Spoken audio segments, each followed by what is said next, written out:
This might be the most devious thing the MC Cry has done in Grieving Soul.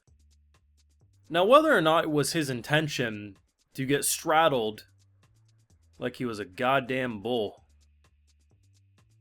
remains to be seen, but it's the fact that he somehow pushes his workload onto others to such a degree that he can send Citri to clean up an apocalypse-level mess that he predicted, because he's been so terrified that Citri's slime is in that cave. And was there now a slime? Yes, but because of accidental BS of injections and steroids.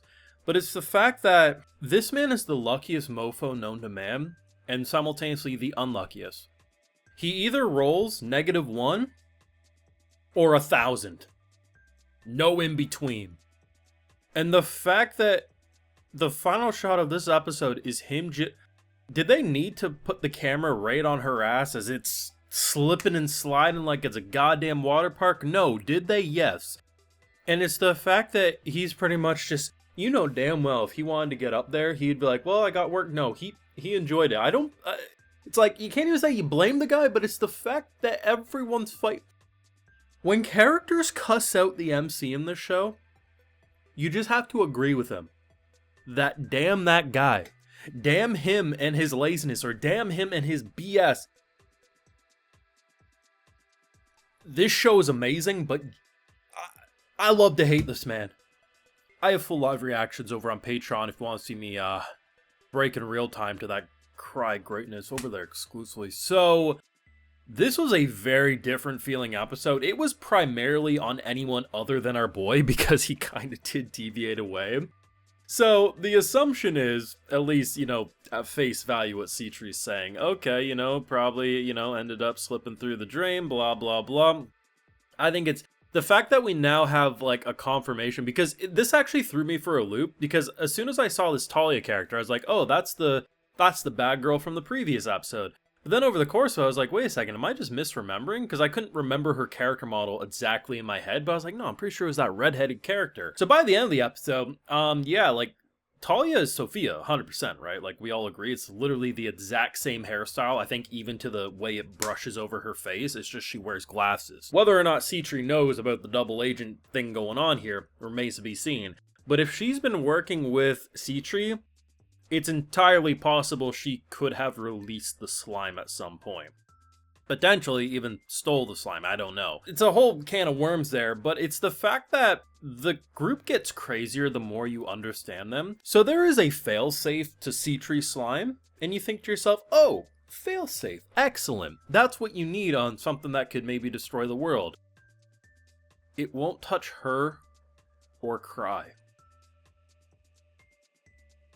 Our boy had the right reaction. Wait, what do you mean only us? She made something that could destroy the world, but it won't touch her and her future man. I still don't think she's the craziest girl we've seen in the show. That still goes for Lady Grinds a lot. But it's the fact that she did make that. Jesus. Now, this episode was primarily dominated by everyone other than him. And what I do appreciate, and I mentioned it last week, is, the dude who's cussing and almost got killed this episode, he is an arrogant little asshole, but he's the character who's saying facts, like Cry's an idiot, or he's a liar, or he's lazy as shit, and honestly, all I can say is facts to that. Now, he ends up spotting two mages causing a ruckus. They got giant steroids for days. And to his defense, he was actually kicking ass and taking names. Unfortunately, he had no idea giant syringe was going to cause Armageddon. And giant wolf boy turns into giant slime boy. And honestly, it was a really cool design. I thought that dude was dead for sure. He actually pulled through, which, props to him. Maybe a bit of a dick, but at the end of the day, he is one of the few people actually saying, damn you, Cry, you lazy piece of garbage. But it's the fact that the whole episode I'm realizing, oh shit, no matter what, he's getting credit. This is too simple of a situation for him to go there, of course. So why would he? He would send one of his weaker minions. We know damn well if this was Cry here instead of her, like, they would all be dead. Like, it's not like he was gonna have pocket sand of mana juice that was gonna rip apart the head and shit. No, like, everyone just would have died. This is what I mean.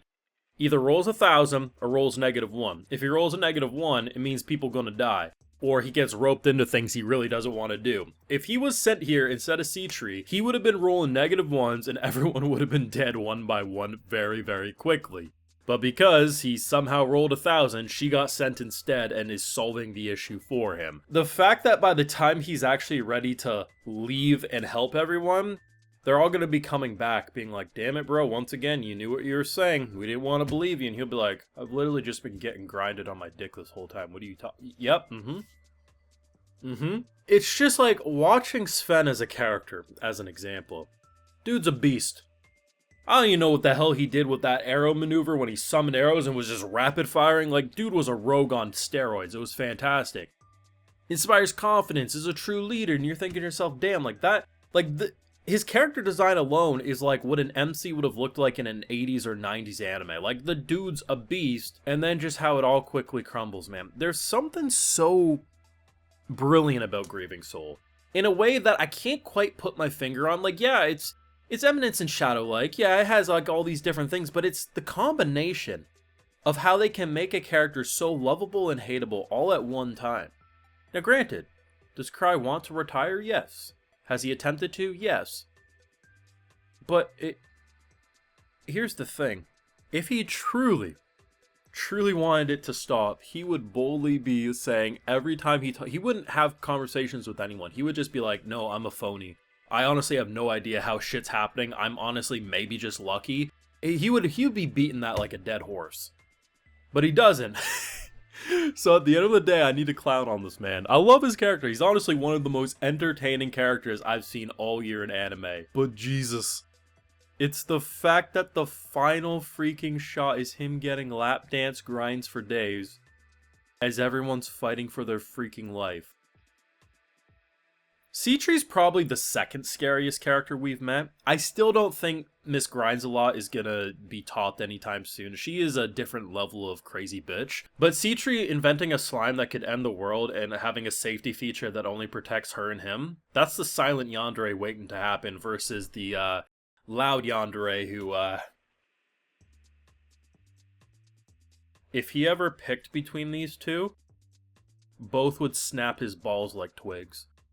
Let me know what you thought of this week's episode down below. Be sure to leave a like if you enjoyed, subscribe if you're new around, or of course ring that bell, and like I mentioned, we got those full live reactions over on Patreon, and hey, while you're over there, I'll just give you a video shout out. Alright, so today we got Klaus Mueller, Daniel, Lion Chow, Marcus Reuters, and we also have Elias Cortez. I appreciate the support, everyone. Please take care. Y'all have a good one.